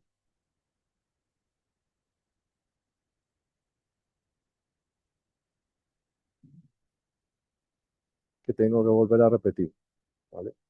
Entonces, ¿qué es lo que ocurre? Pues que mi worst case vuelve a ser tener que volver a repetir la lista, a volver a pasar sobre la lista, ¿vale? Entonces tengo un caso cuadrático, ¿vale? De orden cuadrático. Venga, vamos con la selección. La selección se recorre la lista para encontrar, porque en el orden cuadrático ya debe quedar ordenado. Ya debería quedar ya posicionado.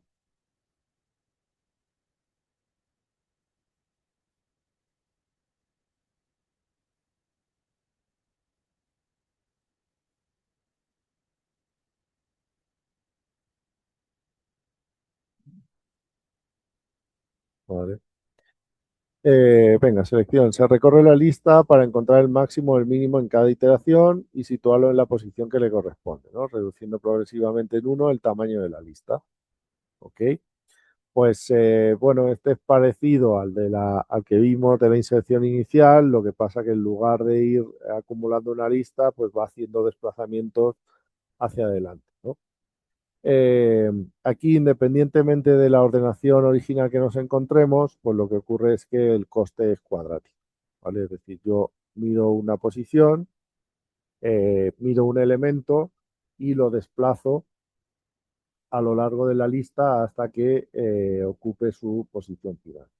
Entonces, ¿qué ocurre? Pues que por cada elemento recorro una sublista, ¿vale? Como veis aquí, recorro toda esta sublista, recorro la sublista, y esa sublista pues va a ser un número que va a ser menor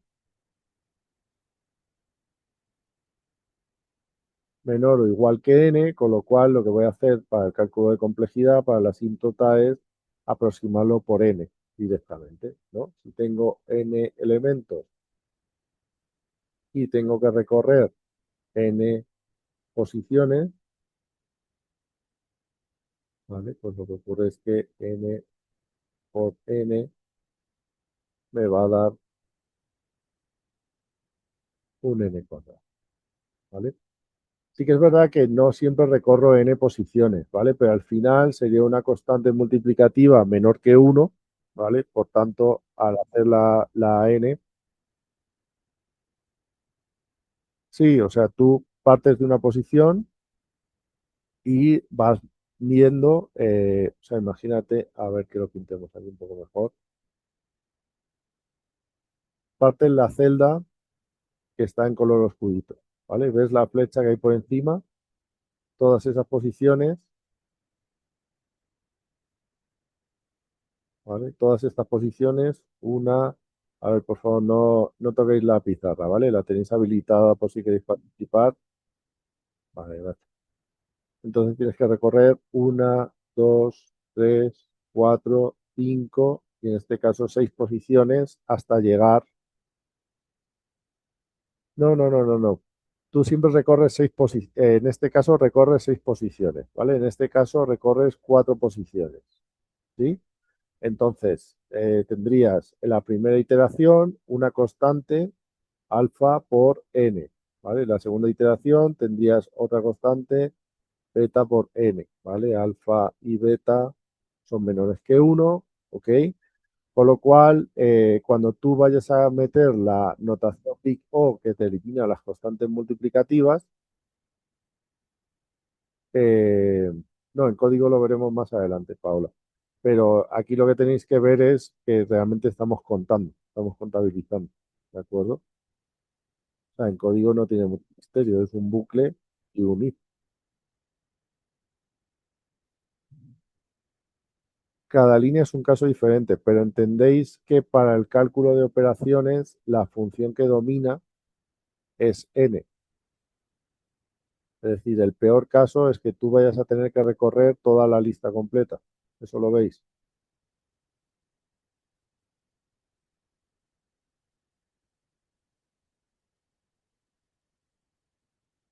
No, porque tú empiezas aquí y vas recorriendo la lista hacia adelante y vas comparando.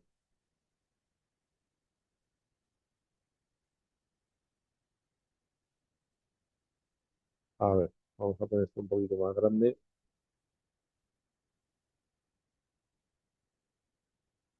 Tú empiezas en 93, ¿vale? 93 lo comparas con 17.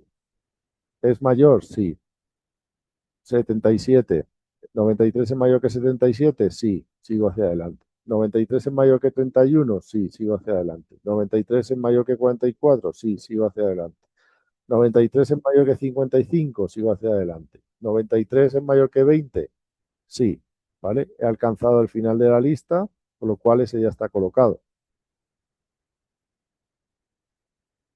Sí, el primer número lo puedes inicializar al azar, vas a tener que colocarlos todos. Y el 26 es 54. A ver, el 26 y el 54, el 55 el 54 lo vas a colocar, vas a parar justo antes del 55 y el 26 exactamente lo mismo, delante del 44.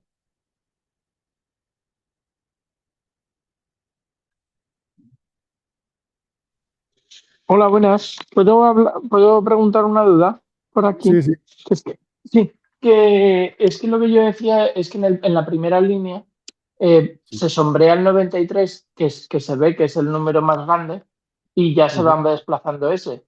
pero en realidad para hallar el 93, primero habrás empezado moviendo el 26 o intentando mover el 26, ¿o por qué decides mover el 93? Porque en un principio no sabes cuál es el orden, ¿no? Si no, yo creo que eso es Eh, lo que estaba generando la duda.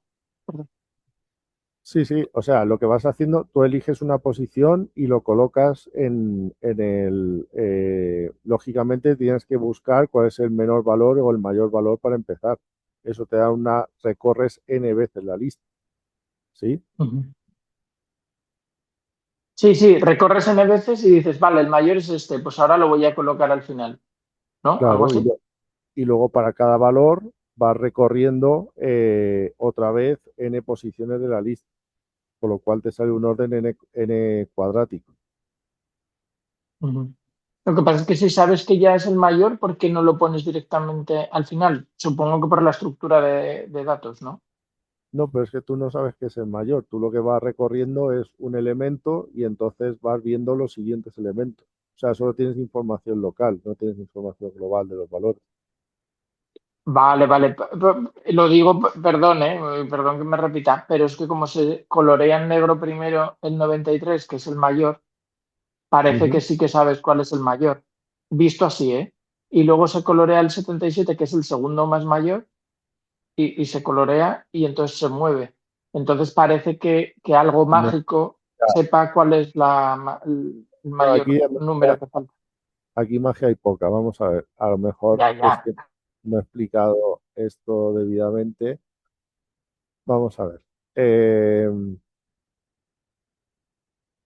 Mira, tú miras el primer elemento de la lista, ¿vale? Este es 26, ¿cierto? 26 es menor que Sí, 54. Sí. Miras sí, este exacto, elemento, exacto. 54. 54 es menor que 93. No. O sea, sí que es menor, sí que es menor. Eso, coges el 93, ¿no? Bien, Y ahora vas ahí estamos de acuerdo, ¿no? Y ahora miro, totalmente. 93 es menor que 17. No. Entonces lo pasas a la derecha y lo Es- comparas con el siguiente, ¿no? Efectivamente, ¿vale? Eso, pero que ahí en el gráfico es verdad que parece que falta el paso hasta que llegas al 93. Simplemente Ya, quería ya, decir eso. pero tú ahí el 93 lo empiezas a colocar porque es el primero que está descolocado, Sí, sí, sí.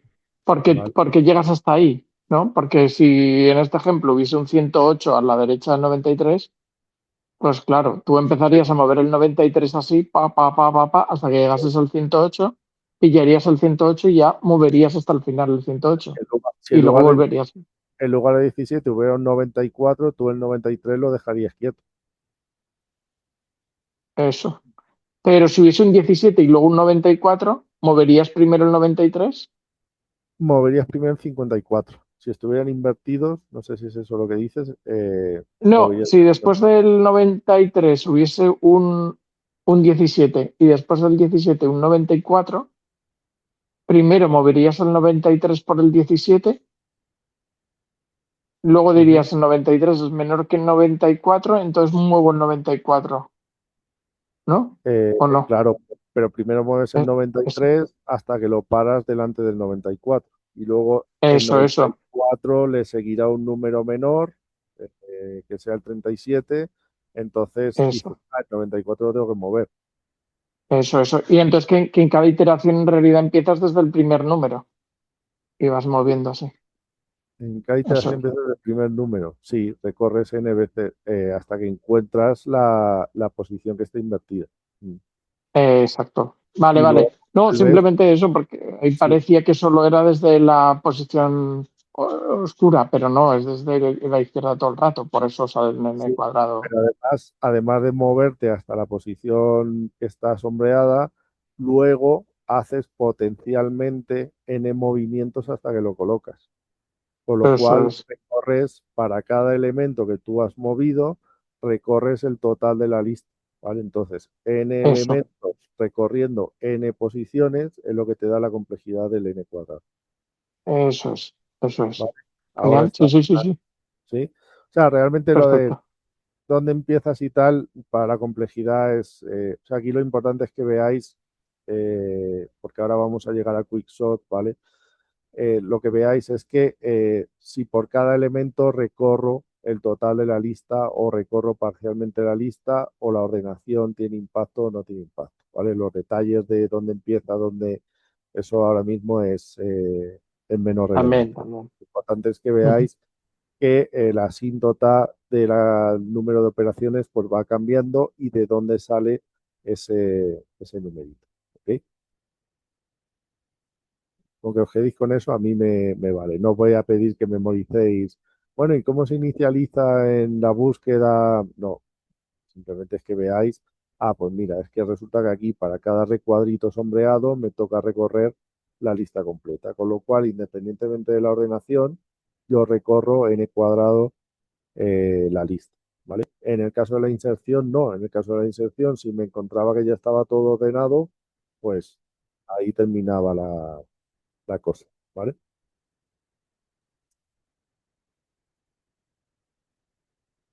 Venga, había por aquí bastantes dudas en el chat. No sé si con esta explicación, o sea, si la duda era la inicialización, no sé si con esto ha quedado resuelto.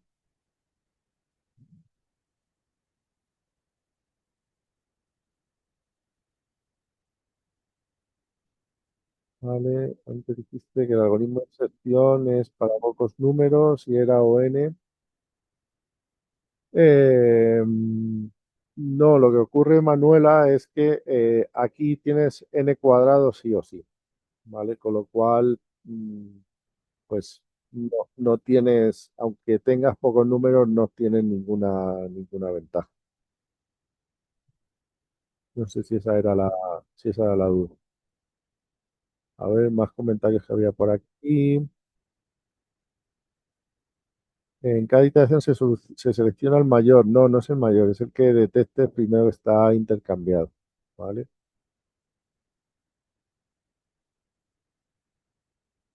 Vale, el primero eliges la lista para recorrer el mayor. No, esto lo he dicho, no, no era porque tuvieras que recorrer para encontrar el 93, que no se estaba entendiendo, sino que lo que te quería decir es que el 93 va a ir hasta el final de la lista porque es el mayor, entonces vas a moverte en las n posiciones de la lista completa.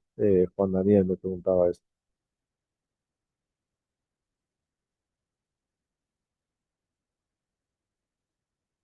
Vale. Ok, creo que más o menos he respondido a todas las preguntas. Si hay alguna, pues lo dejamos ahí, ¿vale? Lo interesante es lo que os decía, que por cada celda sombreada veáis que hemos tenido que mirar las n posiciones del array y a eso es lo que nos saca el n cuadrado, ¿vale? Eso es lo que nos da como resultado el n cuadrado.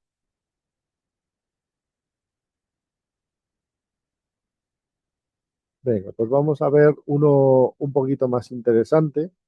Y es que hasta ahora, pues todo lo que hemos visto era que pues nos da una complejidad cuadrática. Parece que no hay manera de ordenar una lista de elementos, salvo que el azar nos favorezca con una complejidad por debajo de n cuadrado. Bueno, pues esto es así hasta que llegamos a este algoritmo de merge sort, que curiosamente utiliza una técnica de las que vamos a ver, yo creo que hoy, si nos da tiempo, que es divide y vencerás. ¿Y en qué consiste la técnica de divide y vencerás? Pues hasta ahora estamos intentando abordar el problema de la ordenación atacando la lista completa de los números y no nos hemos planteado qué ocurriría si generamos primero una serie de sublistas y hacemos la ordenación parcial buscando luego algún método para obtener la ordenación global.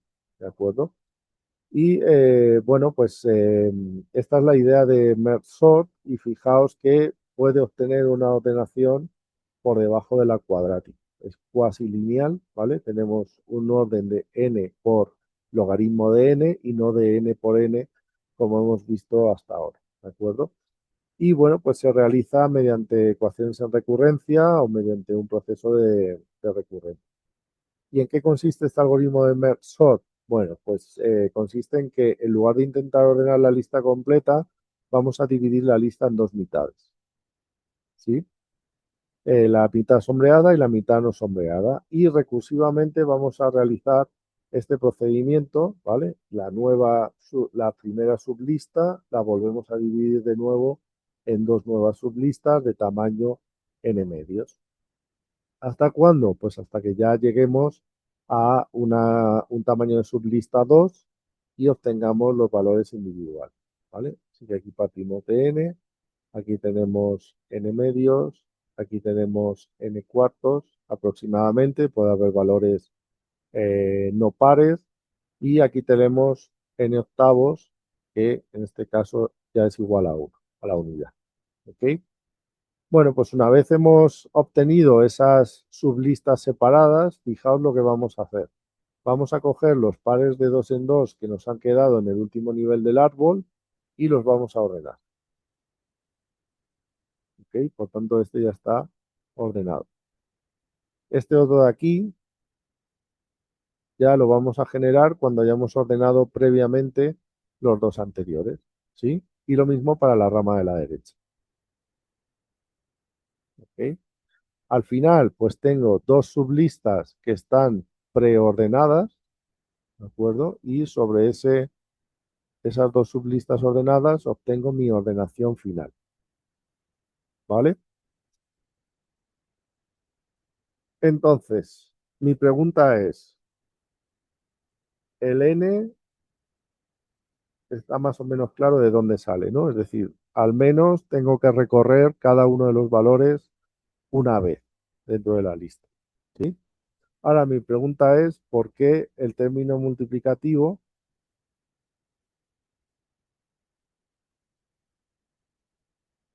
es log n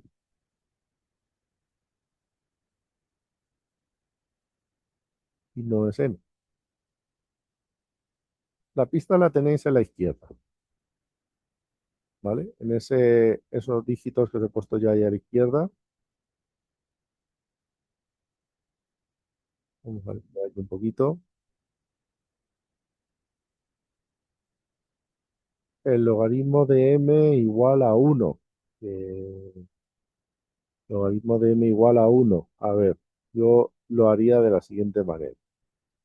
Fijaos que aquí estamos metiendo un factor de 2 que se va incrementando con el número de posiciones, ¿no?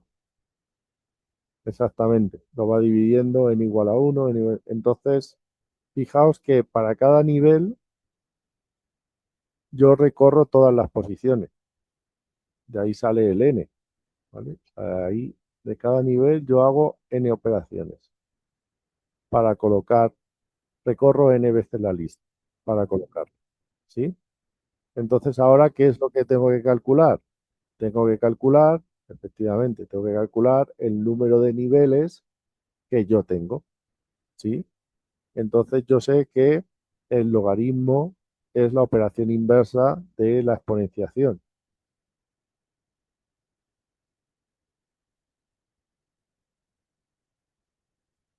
Entonces, si yo he ido calculando 2 elevado a k, ¿vale? Donde k es el número del nivel en el que he ido resolviendo, ¿sí? Hasta que he llegado a un valor, en el valor último, esto es igual a 1. ¿Ok? Si despejo, paso el 2 a la k arriba, me queda que n igual a 2 elevado a k. Aplico logaritmos a ambos lados, el número de niveles es igual al logaritmo en base 2 de n. ¿Entendido?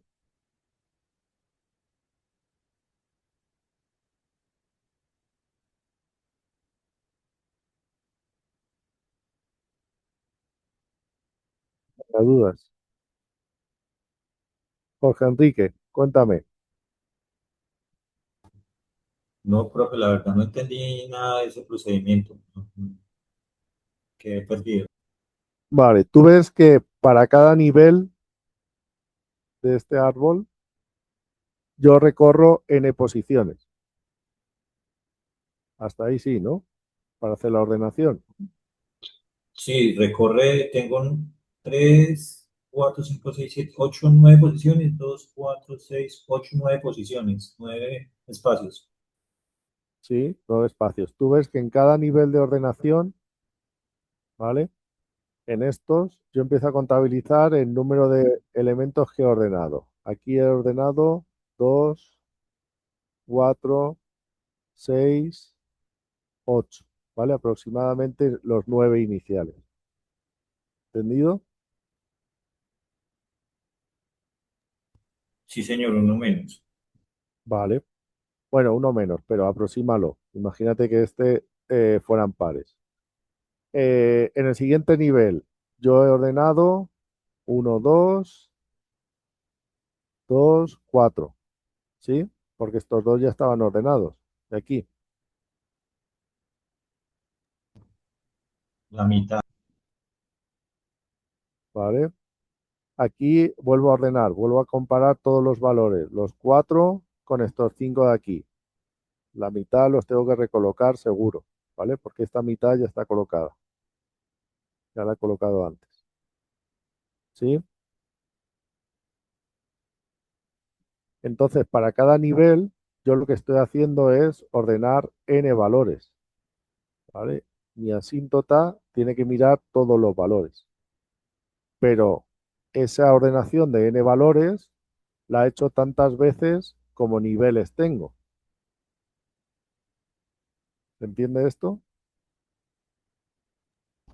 Sí, señor. Vale, con lo cual, para saber la complejidad de mi algoritmo, tendré que multiplicar las n operaciones que hago en cada nivel por el número de niveles que tiene mi árbol.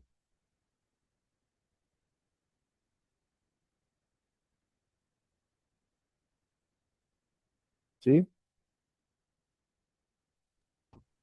Pero el número de niveles, si iniciamos desde que comenzó a hacer la división, son 9, ¿sí? O sea, sumando todos los niveles. No, no. Niveles tengo 1, 2, 3 y 4 niveles.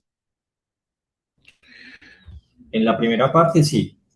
Sí, Y claro. los otros niveles, Lo que pasa es que cada línea es un nivel. Es Eso que es como si estuvieras haciendo un for y dentro estuvieras haciendo un while y por dentro estuvieras haciendo un for, algo así, profe. Entonces tiene que recorrer 9 veces por cada nivel. ¿Es algo así?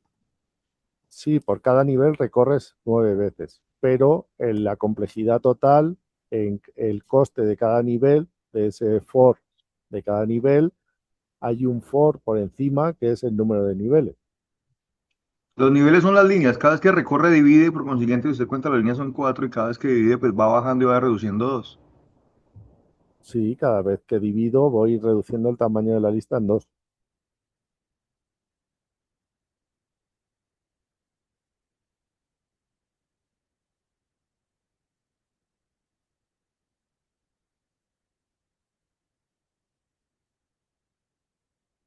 ¿Sí? ¿Más o menos? ¿O seguimos sin entenderlo? no, profe, puede continuar. Si algo si algo miro después porque que pues solo por hoy No, no no, está bien. pero o sea, hay más gente que está entendiendo. O sea, que está teniendo problemas para seguirlo. Aquí lo importante es ver que cada nivel, cada línea que yo he pintado aquí en azul, vamos a cambiar el color, ¿vale? Cada línea que yo pongo aquí en naranja tiene un número de operaciones a realizar, ¿vale? Ahí tengo un nivel, esto es otro nivel, esto es otro nivel, ¿vale? Y tengo el nivel final, donde ya queda toda la lista ordenada. En cada uno de esos niveles del árbol, yo voy a tener que hacer un número de operaciones de ordenación, ¿vale? Y ese número de operaciones es proporcional al tamaño original de la lista, porque siempre tengo los mismos elementos. Si te fijas en todos los niveles, siempre tengo 9 recuadros, ¿ok? Entonces, para cada una de esas líneas, yo realizo n operaciones o un número proporcional a n operaciones para poder obtener las sublistas ordenadas. ¿Qué ocurre? Que si en cada nivel hago n operaciones, mi complejidad total será el número de operaciones que yo hago en un nivel por el número de niveles que tiene el árbol, ¿sí? El número de niveles que tiene el árbol ¿qué me lo marca? Me lo marca el proceso recursivo de la parte que yo tengo en la izquierda, ¿sí? Yo parto de un tamaño n, divido por 2, divido por 2, divido por 2, ¿hasta cuándo? Hasta que n dividido por 2 elevado a k, que es mi número de niveles, valga 1, que es la fórmula que tenéis arriba a la derecha. ¿Vale? Entonces, Sí, como sí, ves, señor, esa parte ya la comprendí. Sí, o sea, nos estamos guiando solo con la parte de la izquierda, sí, el número de niveles inicial. claro, entonces 2 dividido, n dividido por 2, n dividido por 4 es igual a n dividido por 2 al cuadrado, n dividido por 8 es n dividido por 2 elevado a 3, ¿vale? Como veis, aquí tengo 2 elevado a 1 para el nivel 1. Tengo 2 elevado a 2 para el nivel 2. Si tengo k niveles, tendré 2 elevado a k para el nivel késimo, ¿ok? En el nivel késimo, ya la división de n entre 2 elevado a k tiene que ser una lista, tiene que ser sublistas de tamaño 1. Y esa ecuación, al despejarla aplicando logaritmos, es la que me da logaritmo de n igual a k, ¿vale? Con lo cual, mi número de niveles es igual, la relación entre el número de niveles y el tamaño del problema es el logaritmo de n, ¿de acuerdo? Si es impar, Paula, lo que ocurre es que vas a tener un nivel adicional, ¿de acuerdo?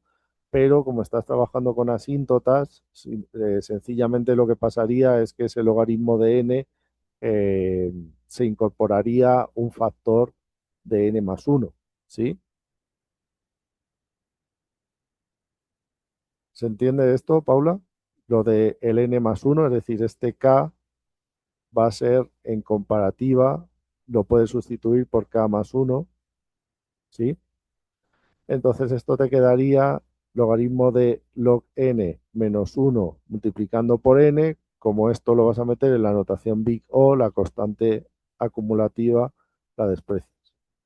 Y por tanto no hay mucho problema entre que sea par o impar.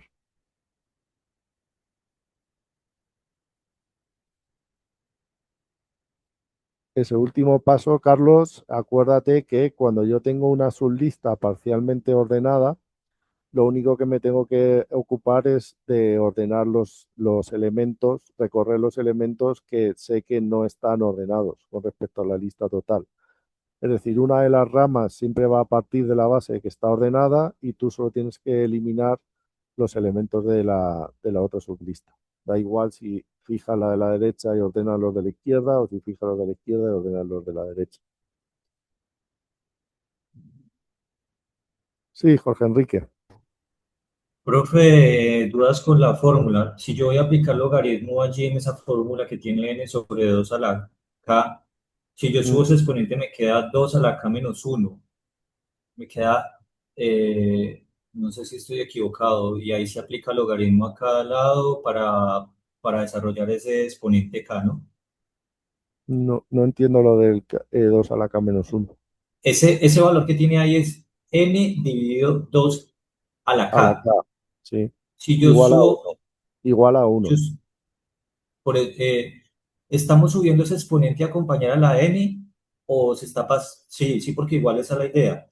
Si yo paso ese al numerador me queda como 2 a la k menos 1 No, para no, o que me sea, quede en la esto es parte de arriba. elementos, o sea, esto es cálculo básico, elementos dividiendo. Sí, porque estamos manejando un exponente.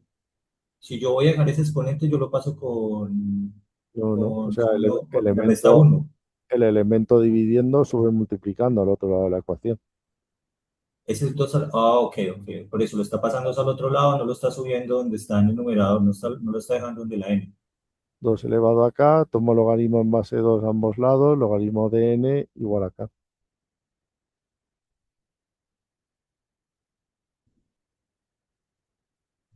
Sí, sí, señor, comprendo. Ujú. Vale, pues como veis, aplicando la técnica de divide y vencerás, lo que hemos conseguido es reducir la complejidad del algoritmo, eh, y esta técnica pues es bastante recurrente en el diseño de algoritmos precisamente por esto, porque cuando mi problema lo puedo subdividir en problemas más pequeños, de igual, digamos que son el mismo problema recurrente que el que tengo inicialmente, ¿vale? Si no lo es, hay que utilizar otra técnica que es programación dinámica. Pues al final, como veis, al ordenar parcialmente un número de elementos, reduzco la complejidad de los pasos intermedios y mi complejidad se puede demostrar que es cuasi lineal, ¿vale? Paso de un orden cuadrático a un orden cuasi lineal.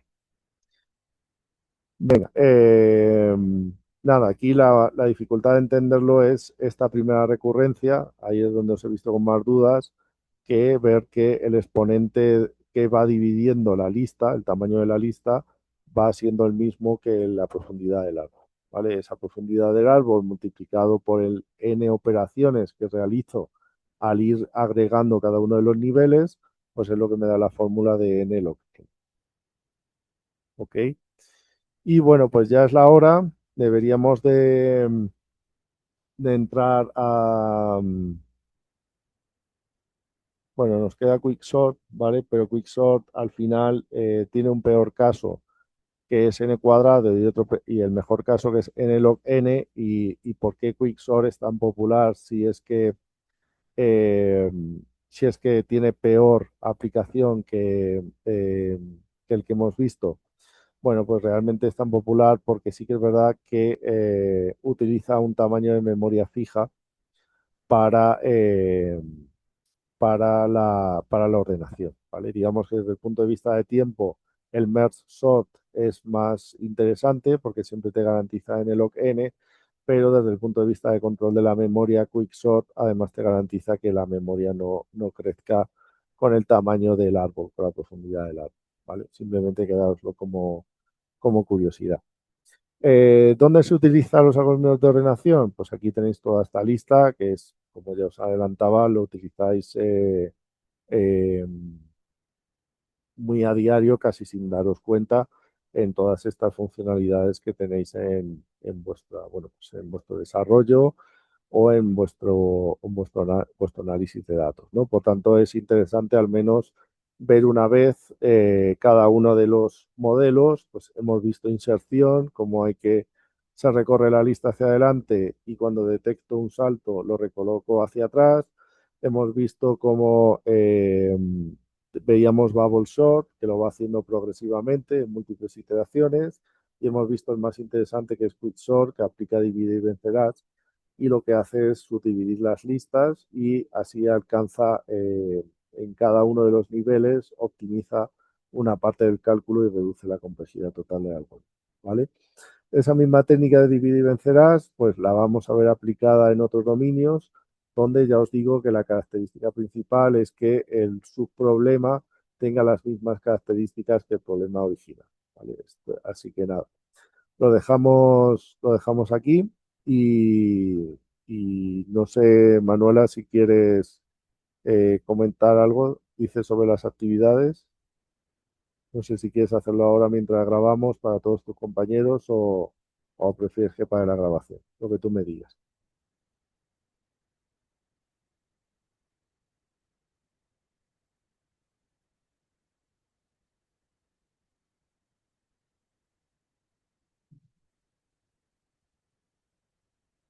Vale, bueno. Pues nada, sobre el contenido de la clase de hoy, ¿alguna duda adicional? Echarle un repaso, ¿vale? Sobre todo, no desde el punto de vista del detalle de cómo se programaría, sino que sino desde el punto de vista de la complejidad, ¿vale? Cuando recorremos toda la lista una vez, cuando recorremos n vez, una vez por cada elemento, etcétera, ¿vale? Y si tenéis dudas, pues nada, la próxima sesión le pegamos otro repaso. Sí, Manuela, no hay problema, mándamelas por email. Pues Pues no, os pediría que intentéis vosotros, apoyándoos, hay muchos recursos en la web que explican esto, intentéis vosotros llegar a esa fórmula del nlog n, y si acaso pues de alguna de las otras variantes, pasar de lo que es la dinámica, como decís vosotros, de la programación, de los bucles for, intentar llegar a esas fórmulas de complejidad que tenéis ahí, ¿vale? Ese es el ejercicio.